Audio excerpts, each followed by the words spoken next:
할렐루야. 14일 새벽 예배 말씀 함께 보겠습니다. 미가서 7장의 말씀입니다.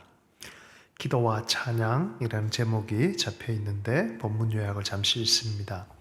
미가서 7장은 이스라엘 백성들의 타락을 애통해하는 미가의 탄식이 나온다. 또한 하나님의 긍휼과 회복을 베푸실 주님이심을 선포한다. 하나님의 보호하심을 간구하는 기도와 하나님의 응답의 내용이 담겨 있다. 오늘도 주님의 특별한 은혜와 은총이 넘치는 한 날이 되기를 원합니다. 미가서 말씀은 계속해서 이스라엘의 타락상들을 고발하고 있습니다. 기근이 시작되어지고 기근의 이유들은 지도자들의 불의가 있음을 고발하고 있습니다.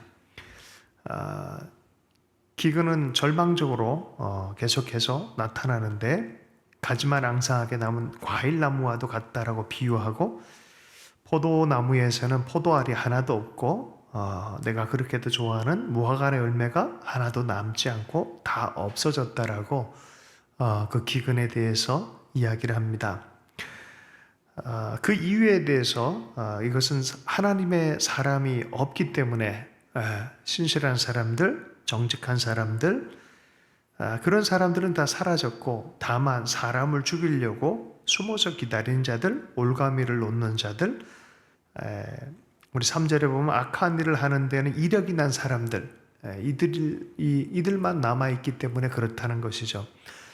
여러분, 영적이고 도덕적인 빛은 영적이고 도덕적 윤리적인 차원에서 끝나지 않습니다. 반드시 사회 공동체와 시대 안에 보이는 세상 안에 연동되어져서 열매를 맺는다고 성경은 얘기를 합니다. 탐욕스러운 관리, 돈에 매수된 재판관, 사리사욕을 채우는 권력가 뿐이다. 모두들 서로 공모한다. 권력이 뇌물을 통해서 불의가 시스템화되어지는 사회. 북한 내에서 돈을 많이 버는 것과 권력자의 위치, 이것은 권력을 잡으면 돈을 많이 번다라는 등식과 같아졌다고 합니다. 권력을 잡는 이유가 사람들을 섬기기 위한 것이 아니라 내가 뭔가 덕을 보기 위한 그런 구조로 시스템화되어져 버린 것이죠. 이스라엘이 그렇게 되어졌다라고 얘기를 합니다. 그래도 그 개 중에 몇 사람은 좋은 사람이 있지 않겠냐라는 부분에 오늘 이 미가서의 말씀은 그 당시에 이스라엘 백성은 가망 없음이 선포되었다고 말합니다. 그들 중에서 제일 좋다고 하는 사람도 쓸모없는 잡초와 같고 가장 정직하다는 사람도 가시나무 울타리보다 더 고약하다라고 말하면서 이제 하나님의 심판하실 날, 곧 하나님이 던져줄 혼란의 시즌, 카오스의 시간, 심판으로 다가올 것이다 라고 선언한 것입니다. 사회에 대한 단면을 얘기를 하는데 5절 이하에 보면은 불신뢰의 사회가 되어져서 이웃도 믿지 못하고 친구도 믿지 못하고 심지어 아내도 믿지 못하는 불신뢰의 사회가 도달했고, 아들과 아버지가 경멸하고 딸이 어머니에게 대들고 며느리가 시어머니와 다투는 정말 사람의 원수가 자기 집안 사람이다라고 예수님이 인용했던 그런 혼란의 시대, 진리를 던져줘도 진리가 되지 못하도록 하는 분란의 시대, 혼란의 시대가 시작된 것입니다. 자, 그런데 선지자는 7절에서 이런 불신의 시대에 희망을 거는 대상에 대해서 얘기를 합니다. 분명히 어떤 의인도 없는 것 같은 불의한 사회에서 선지자는 어떻게 희망을 가졌을까요? 7절의 말씀 읽어보겠습니다. 그러나 나는 희망을 가지고 주님을 바라본다. 나를 구원하실 하나님을 기다린다. 내 하나님께서 내 간구를 들으신다. 하나님에 대한 절대 믿음은 포기하지 않았다는 것입니다. 그 믿음이 어떤 믿음입니까? 그래도 하나님께는 구원의 희망이 있고 그래도 하나님께서는 내 기도를 들으신다라는 그러한 영적인 희망에 대해서 얘기를 합니다. 나를 구원하신 하나님을 나는 그래도 기다릴 거다. 여러분, 아무리 절망적이고 어려운 상황, 포기해버리고 싶은 상황, 답답하고 고통스러운 상황들이 계속 반복될지라도 우리에게 소망이 있으면 하나님이 살아계시기 때문입니다. 우리의 기도를 들으시기 때문입니다. 미가 선지자가 바로 이것을 노래하고 있습니다. 계속해서 보겠습니다. 내 원수야, 내가 당하는 고난을 보고 미리 흐뭇해하지 말아라. 나는 넘어져도 다시 일어난다. 하나님으로 인해서는 다시 일어난다 라고 말하는 것이죠. 우리가 넘어질 수 있습니다. 실수할 수 있습니다. 비틀댈 수 있습니다. 그러나 패배와 절망을 선택해서는 안 되는 것입니다. 나는 하나님으로 말미암아 내 속에 빛이 없고 어둠 속을 다니는 것 같을지라도 주님은 내 빛이 되신다라고 고백하며 나아가는 희망의 사람으로 부름받았습니다. 9절 이하에 보면은 주님께서 곧 나의 빛이 되신다. 내가 주님께 죄를 지었으니 이제 나는 주님의 분노가 가라앉기까지 참고 있을 뿐이다. 마침내 주님께서 나를 변호하고 내 권리를 지켜주시고 나를 빛 가운데로 인도할 것이니 내가 주님께서 행하신 의를 볼 것이다. 어떤 회복입니까? 정직하게 죄에 대한 회개를 통한 회복입니다. 하나님의 다림줄, 하나님의 말씀에 비추어서 정확하게 회개하고 그렇습니다. 우리가 죄를 보면서 그렇습니다.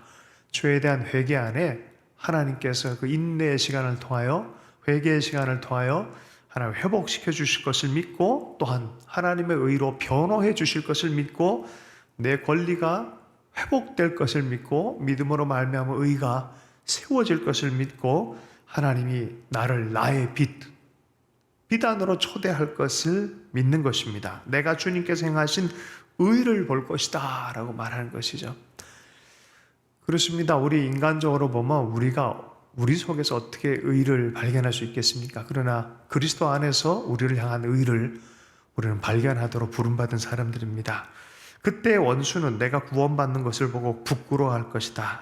주 너희 하나님은 어디 있냐 하면 조롱하던 그 원수가 얼굴을 들지 못할 것이다. 내 원수가 거리에 진흙처럼 밟힐 것이니 패배당한 원수의 모습을 보게 될 것이다. 주님께 희망을 두신 사람들, 주님을 붙들고 주의 의에 대해서 소망을 뿌리내린 사람들은 결국은 모든 것이 합력의 선을 이룰 뿐만이 아니라 원수를 발 아래 밟으시는 하나님과 더불어 원수 앞에서 승리의 노래를 부르게 되는 줄로 믿습니다. 바로 그때 하나님의 의로 회복의 역사로 부름받을 때 이스라엘 너는 내 성벽을 다시 쌓아야 할 때가 온다. 내 지경을 넓혀야 할 때가 온다. 더 견고해지고 더 넓은 하나님의 영광의 역사에 초대함을 선포하고 있습니다. 그때 사방에 흩어져서 죄로 말미암아 흩어졌던 모든 백성이 아시리아로부터 이집트로부터 유브라테스 강에 이르기까지 이 바다에서 저 바다에까지 이 산에 저 산까지 내 백성이 내게로 다시 돌아올 것이다 라고 하는 온전한 회복에 대한 비전을 선포하고 있습니다. 그들이 왜 흩어졌습니까? 또 지금 살고 있는 이 돌아옴에 대한 그때 사악한 자들은 어떻게 됐습니까? 13절 그들이 살던 땅은 거기에 사는 악한 자들의 죄 때문에 사막이 되고 말 것이다. 여러분 죄로 말미암아 그 땅이 부패하고 망가진다면은 의로 말미암아 회복으로 말미암아 하나님 임재로 말미암아 그 땅이 또한 세워질 것에 대한 반면교사의 교훈이 우리에게 주어집니다. 가는 곳마다 하나님의 거룩한 임재가 있다 그러면은 그 땅은 반드시 복의 땅으로 변화가 되는 것이 성경의 이야기입니다. 소망을 가진 자, 믿음을 가진 자들이 가면은 척박한 땅들이 광야의 땅들이 에덴같이 개간이 되어질 것이고 회복되는 것이 주님의 뜻인 줄로 믿습니다. 영국에서 미국으로 필그림 후예들, 청교도들이 가서 추수감사주의를 첫 번째 보내고 나서 그 어렵고 척박한 땅을 개간하고 행했던 일들이 있습니다. 역사에 많은 이면의 측면들이 있지만 어쨌든 그 믿음의 사람들은 그것으로 시작해서 미국을 초강대국으로 세우는 기초 중에 하나로 세웠던 것을 기억합니다. 믿음의 심음은 분명히 거둠의 계절에 큰 은혜를 우리가 경험하게 하는 통로가 될 줄로 믿습니다. 어려울 때라도 씨를 뿌리고 애쓰고 하나님 앞에 회개하고 바르게 세워지고 주의 뜻을 심는 행위들은 결코 무의미한 것으로 끝나지 않습니다. 하나님의 시간대 안에 회복의 역사가 있을 줄로 믿습니다. 자, 미가의 기도와 찬양으로 미가서가 마무리되어지는데요. 14절 이후에 기도와 찬양이 있습니다. 어떤 기도를 합니까? 주님, 주님의 지팡이로 주님의 백성을 인도하시는 목자가 되어 주십시오. 주님, 우리의 목자이십니다. 이 백성의 목자이십니다. 하나님, 우리 공동체의 목자이십니다. 하나님, 우리 가정의 목자이십니다. 내 삶의 주인은 내가 아니라 주님이십니다. 주님 손 붙들고 함께 해야 할 수 있습니다. 라고 고백하는 그 고백을 행하는 것이죠. 옛날처럼 주님의 백성을 그 초장에서 먹여주십시오 라고 말합니다. 이집트에서 나올 때처럼 내가 그들에게 기적을 보이겠다 하신 그 말씀처럼 기적을 보여주십시오. 구원할 수 없는 상황에 구원하시는 하나님, 구원의 강력한 손을 드러내 주십시오. 먹이시고 살려주시고 인도해 주시고 기적으로 구원해 주십시오라고 말씀하는 거죠. 그 기적은 이스라엘 백성에게만 해당되는 것이 아니라 16절의 말씀에 민족들이 그 기적을 보며 제 아무리 힘센 민족이라도 기가 꺾이고 말 것입니다. 온 열방의 민족이 보게 해 주십시오. 주의 승리를 입으로 말할 수 있게 해 주십시오 라고 말하는 것이죠. 그래서 그들이 과거의 일들을 회개하고 악함에서 돌아설 뿐만이 아니라 주 우리의 하나님께로 돌아와서 주님 때문에 경외하는 자가 되게 해주십시오라고 열방의 구원에 대한, 회개에서 돌아오는 것에 대한 이야기를 하고 있습니다. 18절입니다. 주님 같으신 하나님이 또 어디에 있습니까? 주님께서는 죄악을 사유하시며 살아남은 주님의 백성의 죄를 용서하십니다. 진노하시되 그 노여움을 언제까지나 품고 계시지 않고 기꺼이 한결같은 사랑을 베푸십니다. 여러분, 주님의 마음의 깊은 곳에는 주님의 자비가 있다고 말합니다. 그리고 자비의 깊은 곳에는 한결같은 사랑이 있다고 말합니다. 이것은 이스라엘을 향한 하나님의 한결같은 마음입니다. 처음에는 기적을 보고 따르지만 우리는 주님의 성품이 어떠함인지 알기 때문에 따라가기 시작합니다. 그러나 그 성품의 하나님이 말씀을 통해서 말씀해 주셨다는 걸 알기 때문에 객관적 말씀을 통해 우리는 따라갑니다.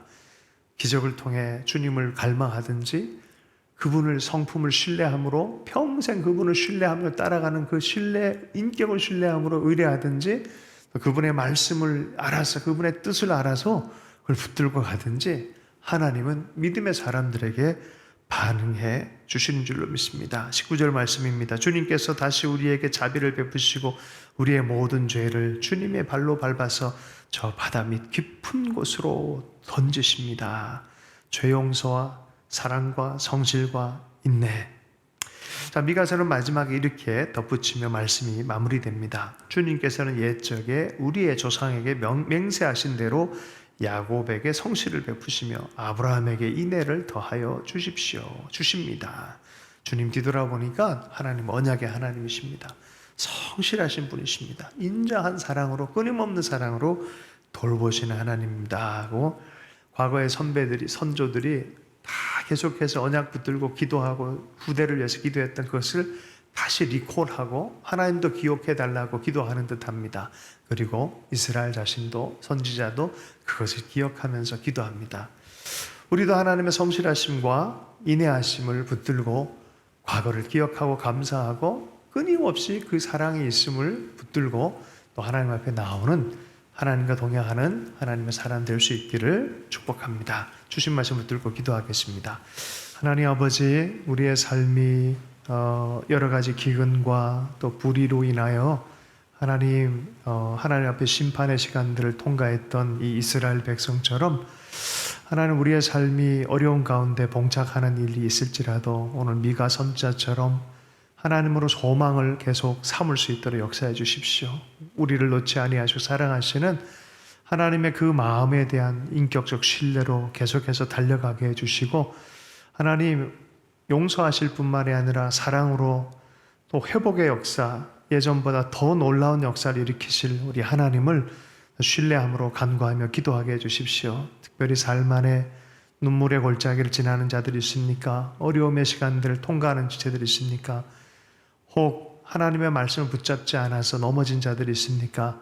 다시 한번 하나님을 신뢰하게 주여 도와주시고 하나님의 능력과 은혜 안에 세워질 것을 절대 믿음으로 기다리게 주님 역사해 주시기 원합니다. 특별히 어렵고 힘든 시간들을 지나고 있는 이 한반도 가운데 하나님을 다시 발견하는 아버지 그 은혜의 시간으로 도리어 변한 역사가 있게 해주십시오. 하나님을 기대하는 시간으로 삼아주시기 원합니다. 끊임없이 간구하며 기도하라 말씀하신 대로 우리를 하여금 주님에 대한 희망을 가지고 주님의 이름으로 기도하는 자가 되게 하여 주시옵소서. 순전한 믿음의 사람이 이제 탄생하게 해주시고 참된 영광을 보기를 원하는 영광의 임재를 나르는 자들 될 수 있도록 우리 한 사람 한 사람을 세워주시고 한 가정 한 가정을 세워주실 때 오늘 미가서의 마지막 희망의 노래처럼 하나님의 더 큰 은혜와 은총을 경험하는 하나님의 사람들 되게 해주십시오. 주일 사역 가운데, 주말 사역 가운데, 만남 가운데, 교제 가운데, 말씀 가운데, 예배 가운데 주의 큰 임재와 능력으로 영광을 보여주시기를 간절히 기도합니다. 모든 것 주님께 의탁합니다. 예수님 이름 축복하며 기도했습니다.